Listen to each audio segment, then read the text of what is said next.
Selamat malam, Pagi. berjumpa kembali bersama saya Wong Ganteng Sakdonyo. Mohon untuk tidak menyebutkan nama dan identitas dalam percakapan ini karena percakapan saya naikkan dalam konten YouTube. Ini bagaimana ini udah berkali-kali telepon. Kemarin tuh aku ingin minta solusi pendampingan ke suatu tempat. Nanti aku WA aja. Tidak enak. Solusi pendampingan ke suatu tempat. Iya, cuman saya lagi kalau ada waktu sempet, soalnya anaknya ada di daerah situ gitu, daerah OCP Cungsawang. Kalau sampean mintanya mendadak yo pastinya jelas Minggu. Wah, kalau minggu tahu sendiri Mbak, Padat. urusannya komunitas, urutannya sembarang kali. Aku minggu itu sebenarnya sudah nggak mau online. Minggu itu tak khususkan offline.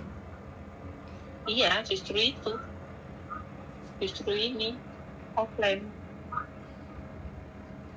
Permasalahannya ini hanya memastikan orang ini benar-benar dideportasi atau mau lanjut ke pengadilan di sini gitu loh, Pak. Bikin apa? Anak ini kan mau melaporkan seseorang. Terus? Nah, ini kan kita udah ada 3 korban lah istilahnya kayak gitu. Rentenir ini. Nah, rentenir ini kan di sini fungsinya udah menjadi OS. Tidak bekerja sebagai PMI lagi. Kemarin tuh ada informasi seperti itu. Nah, ada kemungkinan itu mereka itu masih melakukan aktivitas sebagai rentenir itu, punya markas di daerah Koswipi situ. Nah, untuk memberikan efek jerah ini kan kami semua itu korbannya nggak cuma 1-2, udah melebihi dari kriminal lah. Kalau semacam hutang piutang itu kan secara toleransi kan bisa dibicarakan baik-baik, tidak harus melakukan kekerasan seperti meludahi mulut, menampar. Itu kan udah melewati batas sebagai seorang pekerja migran di sini. Nah, di situ tuh mbaknya itu nggak terima. Itu utangnya juga nggak gede-gede banget. Gitu.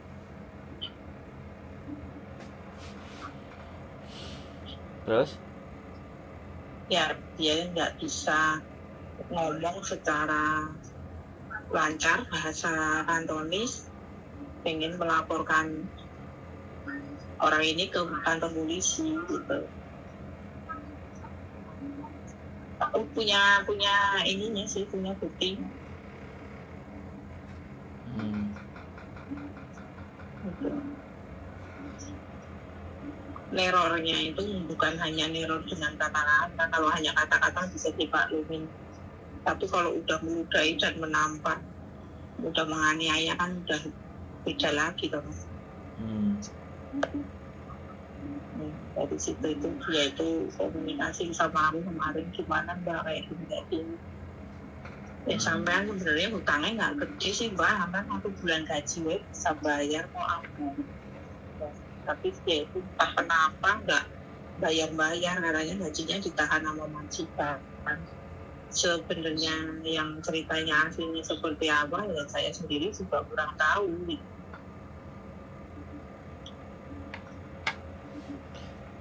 Makanya dia minta pendampingan kemarin itu. Kalau lihat dari nominal pinjamannya itu nggak begitu gede.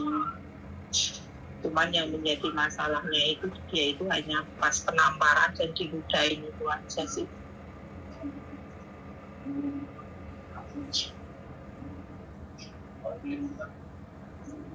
Tapi datanya punya komplit nggak yang melakukan itu?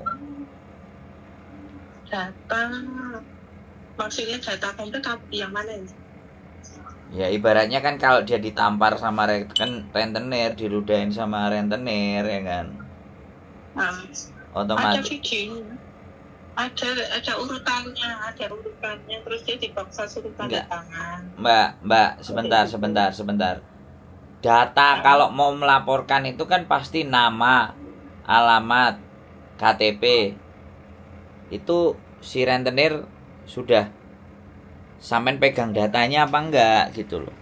Enggak cuman video doang, wajahnya. Kalau data KTP kayaknya nggak bisa, tapi kalau Facebook sama video chatan nomornya ini kan ada satu sama-sama saya tuh kronologinya. Satu rentenir itu namanya sama dengan nama yang saya laporkan waktu itu. Nah di sini itu dia itu korban juga, jadi kita itu dikumpulkan jadi satu, di mana nanti kita pelajari itu kronologinya itu bisa nggak membawa anak rentenir ini ke dalam jalur hukum gitu. Masalahnya kan di sini kita menjerat masalah bukan masalah utang, tapi masalah kriminal.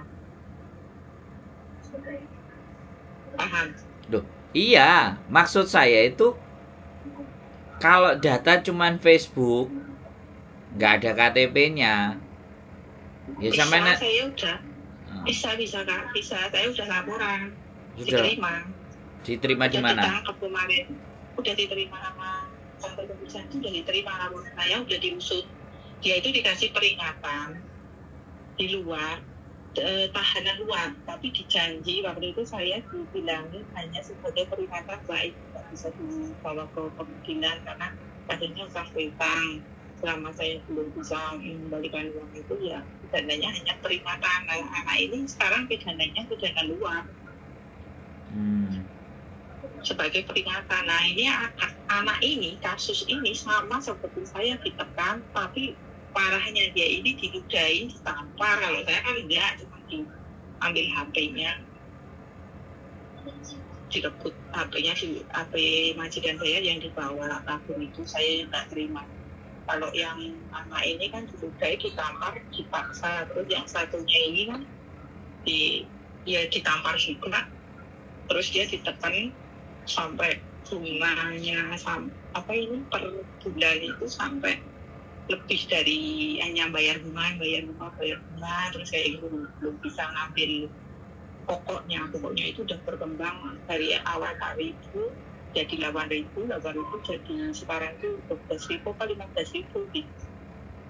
Itu bayar bunganya dia punya bukan 2 bank.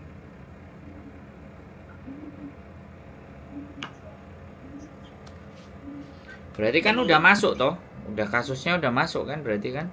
Udah aman toh? Kalau kasus saya udah masuk, iya kalau kasus saya udah masuk. Yang mau saya masukkan ini biar pastor semua itu bisa keluar dari si anak-anak OS ini gitu. The gang ini biar stop. Komplotan the gang ini biar stop, tidak beroperasi lagi gitu. Karena udah banyak korban yang ditekan secara kriminal, aniaya kayak gitu. Ya si korban sebaiknya memang semuanya lapor yang merasa jadi korban. Ya makanya kan ini 2 orang saya bawa nih. Mereka itu ini ingin keadilan aja. Kita di sini itu meminjam data kita 3DI itu otomatis kan kita berjanji mau memberikan pengembalian toh. Tapi tidak dengan cara paksaan kriminal seperti di ancaman yang anarkis kayak gitu. Yang mereka nggak terima itu di sini sampai diludahin kayak gitu. Bukan hanya hinaan kata-kata, bukan hanya hinaan dengan WA semata, udah melampaui mengancam itu. Nggak takut sama kantor polisi, aku nggak takut sama polisi penjara. Dia berkuasa banyak duit lah. Dari situ saya geram itu di sini. Pokok intinya itu ya kalau memang mau bisnis, memang udah kaya, memang sudah berencana ingin memulai bisnis yang benar, ya jangan seperti ini gitu. Pernah saya ngomong itu sama dia, itu pernah. Cuman mereka itu ya kembali lagi sifat ambisi untuk menjadi orang kaya itu ditakutin di Hong Kong ini. The Gang ini merasa kuat. Backinganku itu orang Hong Kong. Backinganku itu kuat, banyak duit. Nah, saya itu pengen menunjukkan bahwa dia itu bukan apa-apa orang di sini.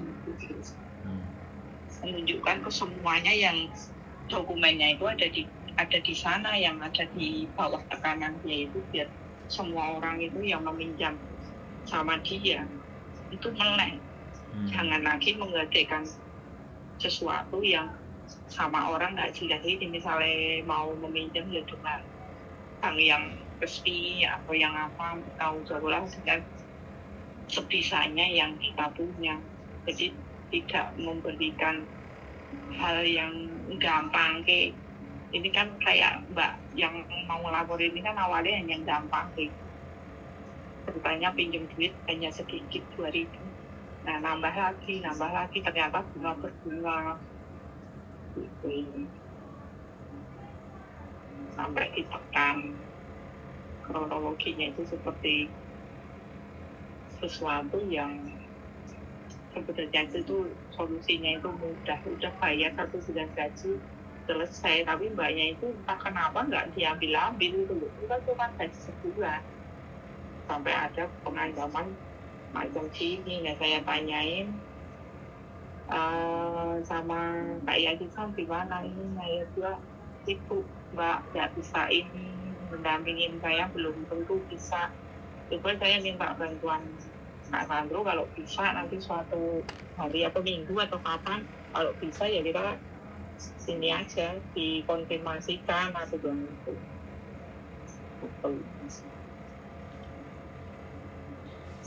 Karena kalau pelaporan itu cuma ke kantor polisi aja, Mbak. Iya, memang betul, sampai polisi aja. Saya dulu udah, kalau di Kos BB yang laporinnya ke Wancai kalau tindakannya itu dilakukan di Kos BB. Karena saya dulu utang piutang penggelapan uang itu di Jungwan.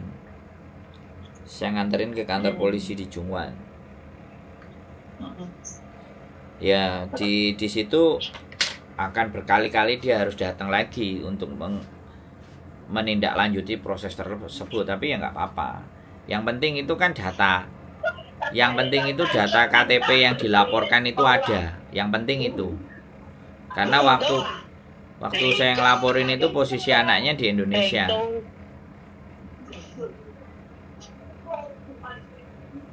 Dan polisi tahu.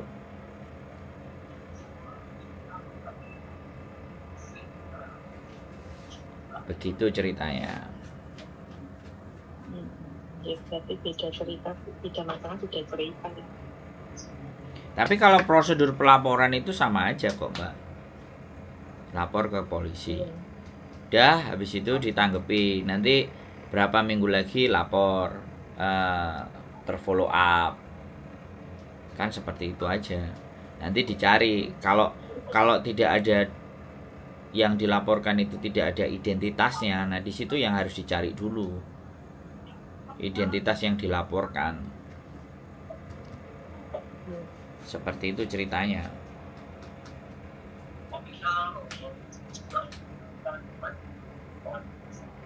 Iya, kalau saya tuh kemarin tuh gini, saya itu dari telepon 3 hari setelah saya laporan tuh dari telepon sama kantor polisi itu, Mbak, itu anak udah telepon belum?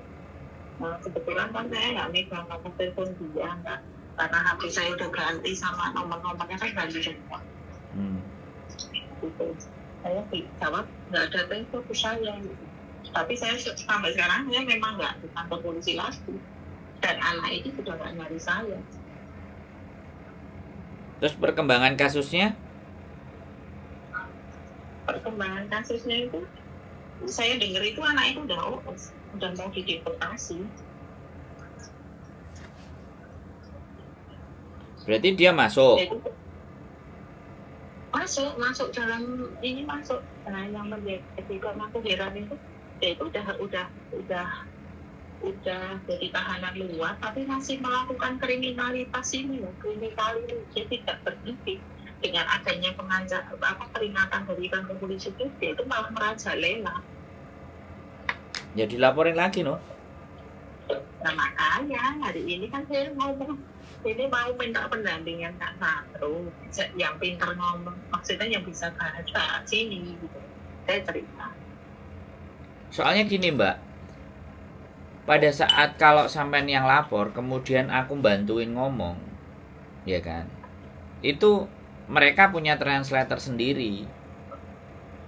Terkadang kamu mau menyampaikannya seperti apa? Bukan saya yang lapor, yang anak satu itu. Cuman saya nanti mendampingi di belakangnya, menjadikan supportnya.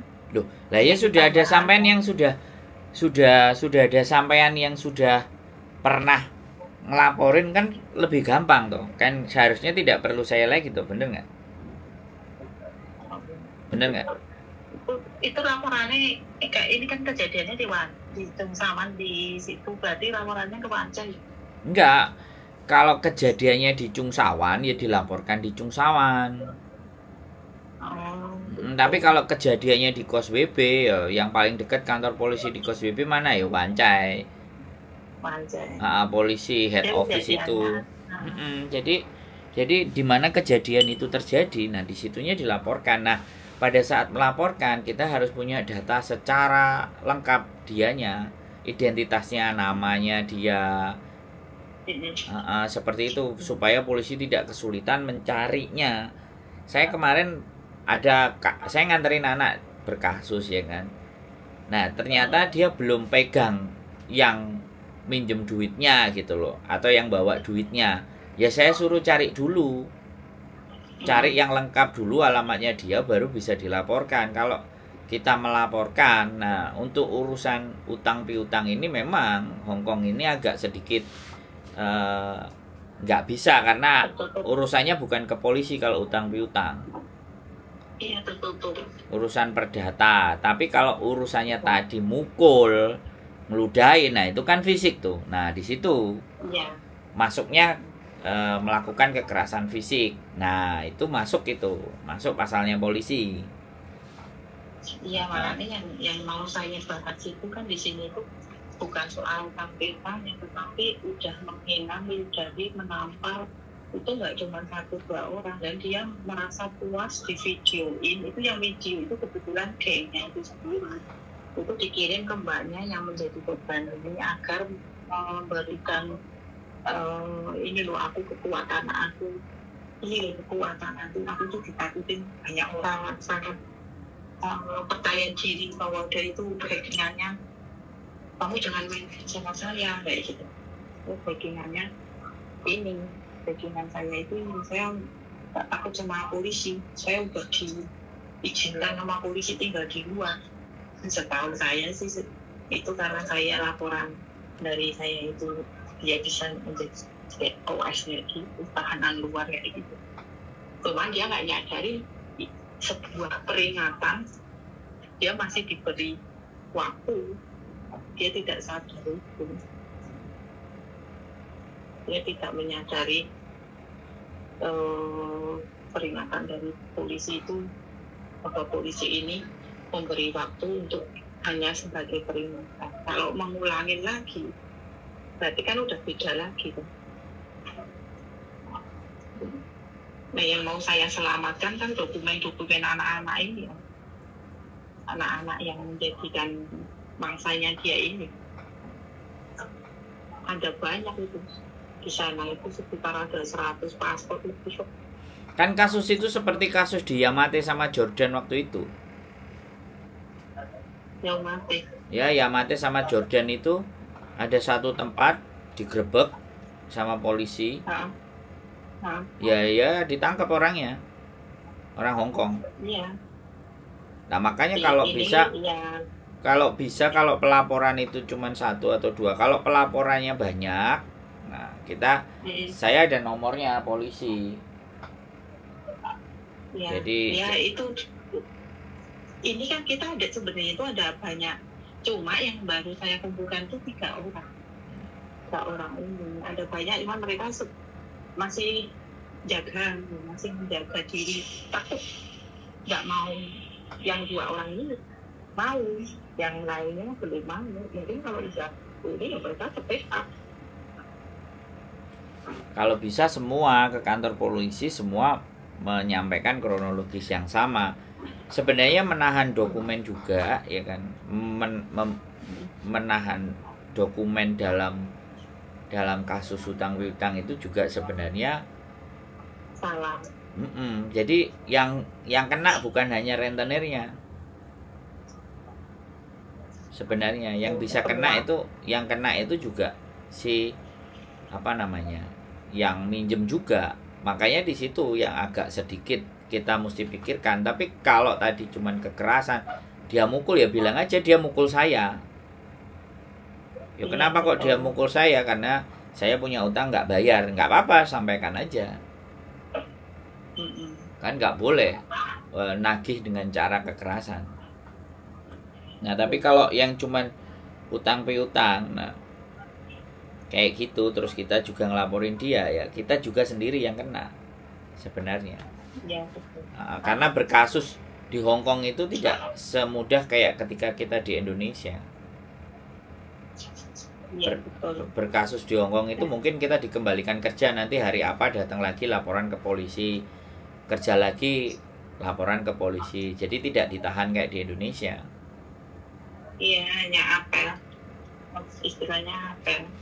Jadi seperti itu sampai akhirnya visa kita kalau selesai, kalau visa kita selesai pulang Indonesia, yaitu tidak berlanjut sampai ke arah pengadilan. Tapi kalau seandainya visa kita masih cukup untuk ikuti proses sidang, ya sudah, nanti dikasih tanggal. Jadi seperti itu. Makanya kan kalau saya nganterin aja cuman lapor hari Minggu di kantor polisi jam berapa. Kalau misalnya laporannya ke Chungsawan, kejadiannya di Chungsawan. Ya pagi sekali. Itu kebetulan yang 2 anak itu orang anak Chungsawan semua. Tapi kejadiannya di Chungsawan. Iya, di Chungsawan kejadiannya di sana. Di apartemen. Tapi pegang identitas yang nampar nggak? Ada kan identitasnya yang nampar? Identitasnya hanya Facebook, sama kayak saya, hanya Facebook dan nomor telepon. Waduh. Facebook. Wajahnya jelas, wajahnya juga jelas. Bukan, walaupun wajahnya jelas, kalau namanya enggak itu ya mudah-mudahan sih bisa diterima. Kalau sampean bisa diterima ya silakan, tapi kalau ketika itu tidak terlalu valid dan mereka akhirnya tidak merespon laporan kita, ya kitanya harus legowo. Karena cuman Facebook gitu loh. Kalau bukan Facebook ini kan nama asli dia. Saya udah ngecek ke KJRI cuman nggak bisa buat. Nggak mau, KJRI itu nggak mau, karena kan identitas itu tidak bisa disebarkan, Mbak. Iya. Dalam alasan apapun. Cuman dibilang iya ini namanya benar. Ya saya Mbak, orang sampean udah dikasih tahu kok. Sampean maksudnya diklik dilewati. Iya, itu ngedit lagi itu mumet aku, makanya kenapa teman-teman kadang-kadang sekenanya dibantu dia ngajak diskusi, kita ngobrol, disebutin namanya. Karena gini loh, kalau di konten dia belum fix terbukti ya, secara pengadilan. Masih omongan. Nah, itu saya kena. Tapi kalau saya sih enggak. Saya sih gini, kalau kronologinya kan saya benar terjadi seperti apa yang seperti itu. Saya nggak takut, enggak, cuma saya menghindari yang namanya anarkis kayak gitu. Mereka kan geng. Saya nggak mau ada keributan di sini, di majikan saya ini. Saya nggak mau ada keributan. Dan mbaknya ini juga saya wanti-wanti, jangan sampai membuat keributan lagi, datang ke apartemennya dinaikin sama orang-orang bergeng itu menjadikan masalah tambahan lagi. Nanti saya hanya ngasih solusi, malah nanti saya juga terbawa ke ini gitu ya. Ya itu udah resiko, Mbak. Kita berani fight itu ya udah resikonya ke sana. Saya ngonten aja ya resikonya juga ke sana juga. Malah besok ini sudah janjian sama rentenernya belum ada waktu. Rentenernya juga mau dikontenin. Mau. Jadi kekisruan selama ini kan cuman dari sisi teman-teman aja yang naik. Tapi dari sisi penjelasan rentenirnya kan tidak ada. Makanya besok salah satu rentenir bilang sama saya, aku mau di konten kalau aku rentenir, dan rentenir secara kerjaku bagaimana, aku mau menceritakan. Nah kalau kayak gitu kan enak, jadi cerita akan jadi dua belah pihak. Jadi si korbannya aja nanti lah suruh telepon saya sendiri. Jadi kalau pihak kedua, ketiga, keempat itu kan nggak enak. Jadi orangnya sendiri yang suruh telepon saya, terus janjian, terus dia menceritakan seperti apa dan bagaimana. Kalau sampean kan ibaratnya jatuhnya orang ketiga, ya kan? Yes. Ya kalau korbannya sendiri yang telepon, yang nanya, ya saya tanya, sudah siapkah semuanya, sudah benar-benar sampai nanti dengan segala bentuk resikonya udah berani nggak gitu loh. Karena terkadang anak-anak itu sekali lagi ngelaporin semuanya masih punya rasa takut, mesti ada yang mundur, ada yang enggak gini gitu kan. Resiko mereka melaporkan atas dasar resikonya nggak berani terima, ya kan repot, Mbak. Gitu loh. Tapi kalau dia sudah siap terima segala bentuk resikonya apapun itu, ya digas kan gitu. Yang jadi kita nangani kasusnya teman-teman itu terkadang sebelum kita nangani kasus kan kita harus tahu posisi kesalahannya dia di mana, posisi letak benernya mereka di mana. Kita timbang-timbang, kita ceritain dulu gitu loh. Yakin, kalau memang yakin dan sampean merasa benar apa yang sampean lakukan, ya sudah, yuk gas. Nah saya takutnya kan salah satu contoh kasus ya, ini beda kasus tapi ya Pak aku berani ngelaporin overcharging taruhlah. Aku bilang, sampean siap nggak nanti diinterminate majikan kalau kasus ini sampean naikkan jaringan, orang PT, orang agent akan menekan majikan untuk membuang sampean. Oh siap, berani. Lapor dia, lapor ke KJRI, lapor ke BP2MI, lapor semuanya, kelar, duitnya dikembalikan. Besoknya diinterminate sama majikan, datang ke saya nangis-nangis. Minta job lagi. Kenapa? Minta job lagi. Enggak, datang ke saya nangis-nangis lagi. Kan saya sudah memberikan solusi. Nanti kalau terjadi A itu begini, kalau terjadi B begini, terjadi C gini. Terus kenapa kamu nangis? Bukannya kamu sudah siap?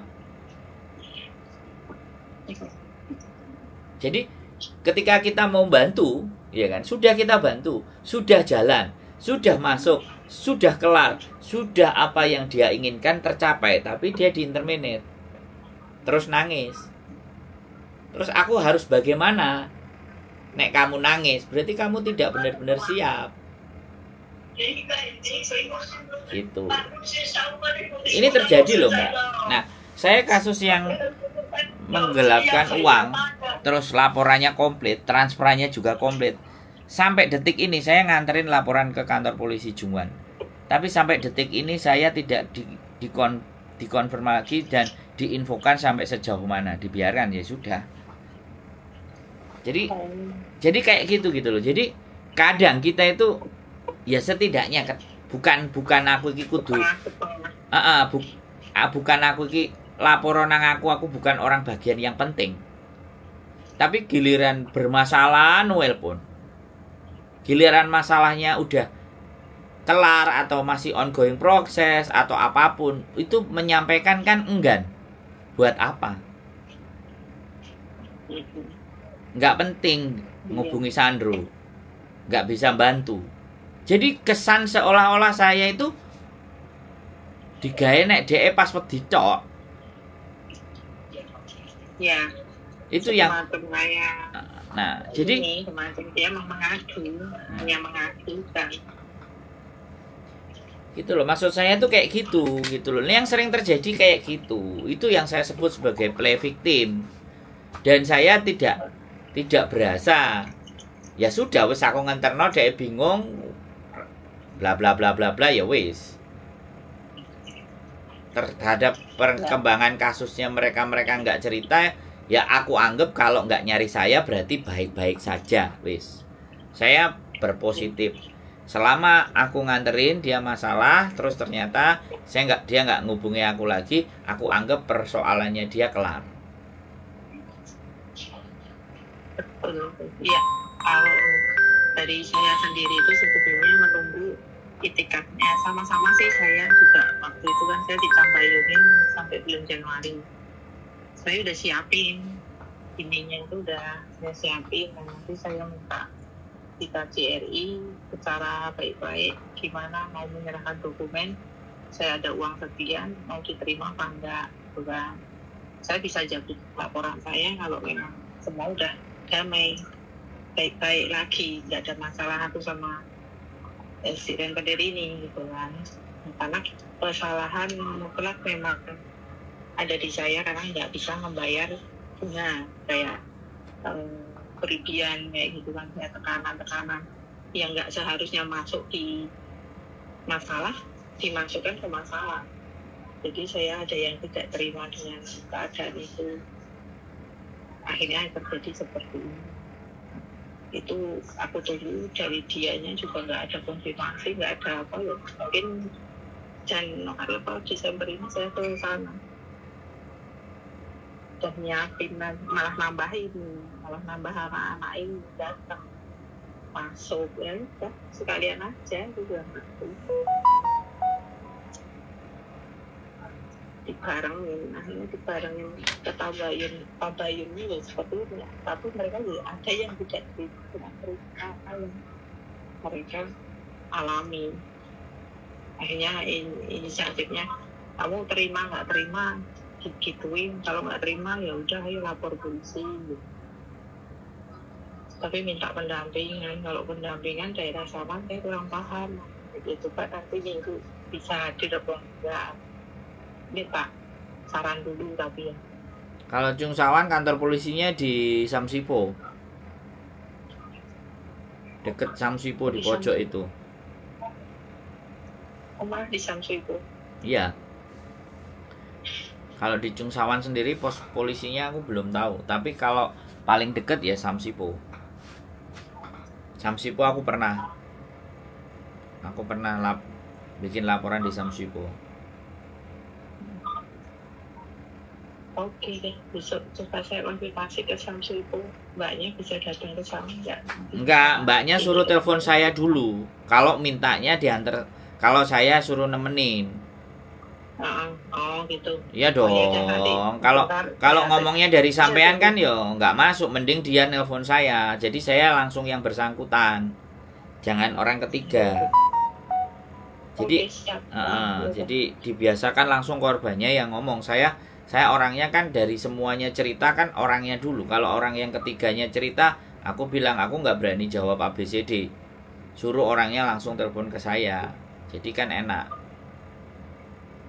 Ya, kan gitu Mbak. Nanti coba saya telepon. Dia juga ini kayaknya ada waktu kok. Kasih aja nomor saya, kabarkan ke dia. Terus dia punya waktunya telepon bagaimana, ya? Seperti itu aja. Oke. Oke. Siap. Sehat selalu semuanya. Terima kasih Mbak E. Matur sembah nuwun. Sama-sama. Assalamualaikum. Waalaikumsalam. Bye. Ya buat teman-teman semuanya sekali lagi ya, sebaiknya langsung korban, langsung bertanya, langsung bercerita terhadap segala sesuatu resikonya. Kalau mereka sudah siap ya udah ayo gas. Tapi kalau masih maju mundur tahan dulu. Oke, keep stay tune my YouTube channel.